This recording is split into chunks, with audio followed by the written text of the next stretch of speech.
In 1969, the world witnessed a miracle. Neil Armstrong and Buzz Aldrin became the first humans to walk on the moon. But what if I told you this historic event wasn't an achievement? What if it was a performance? Hello, I'm Saurav. We trust history because we are told to. We believe stories because they have been repeated time and again. But when you start looking at the moon landing closely, the cracks begin to emerge. And once you see them, you can't unsee them. It was the height of the Cold War. The United States had one mission: beat the Soviet Union in the space race at all costs. But here's the problem: NASA was struggling. 1961, Yuri Gagarin, a Soviet cosmonaut, becomes the first human in space. 1965, the Soviets complete the first spacewalk. 1967, NASA's Apollo 11 missions ends in disaster when 3 astronauts burn alive during a test on Earth. Then just 2 years later, after failure, NASA suddenly has the technology to send humans to the moon, land safely, and bring them back on their first attempt. The moon landing was broadcast live to millions. But live broadcasts were impossible at the time. The signal had to travel 240,000 miles, yet in 2025, we still struggle with lag in video calls across continents. How did NASA achieve something so advanced and then immediately forget how to do it? And then there's the footage itself. Scientists at the time claimed the moon's temperature reached 250 degrees Fahrenheit during the day. That kind of heat would have melted camera film instantly. So how did NASA manage to record perfect, crystal clear footage on 1960s technology? Oh, and about that footage, NASA later admitted they lost the original Apollo 11 recordings. Every single piece of video data gone. An accident. Convenient, isn't it? Now let's talk about the iconic images from the moon landing. The photographs that proved it all happened. Except they raise more questions than answers. First, the sky is pitch black, no stars, not one. Astronomers say this is impossible. Then, shadows appear in different directions as if there were studio lighting.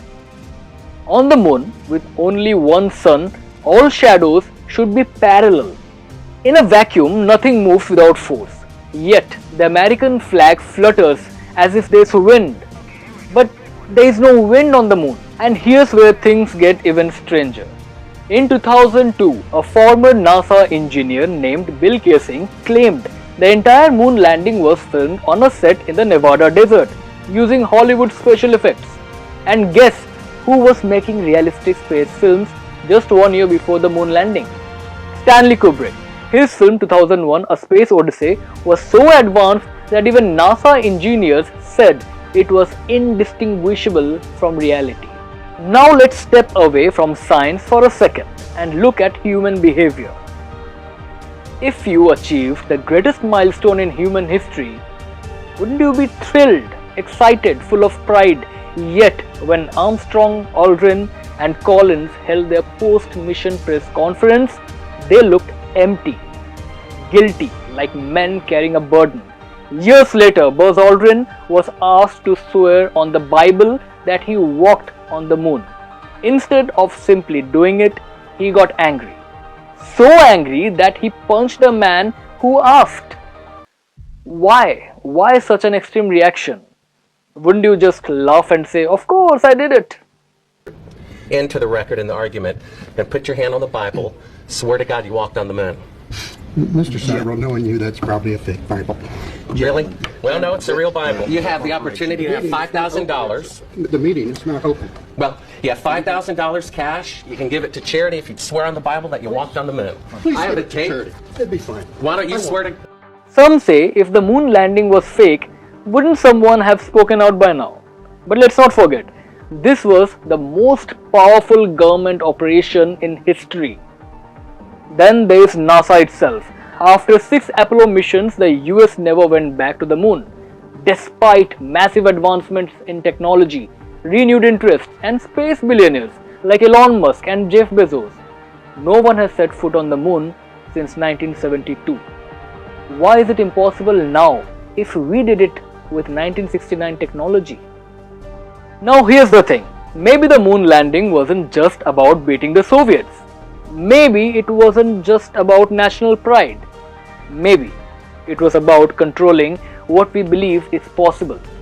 We live in a world where governments, corporations and media shape our reality. They tell us what's real. They decide what history is, but every so often cracks form in the illusion and we see glimpses of the truth. So was the moon landing real? Or was it the most brilliant deception of all time? The answer isn't in what we have been told. It's in what they refuse to let us question.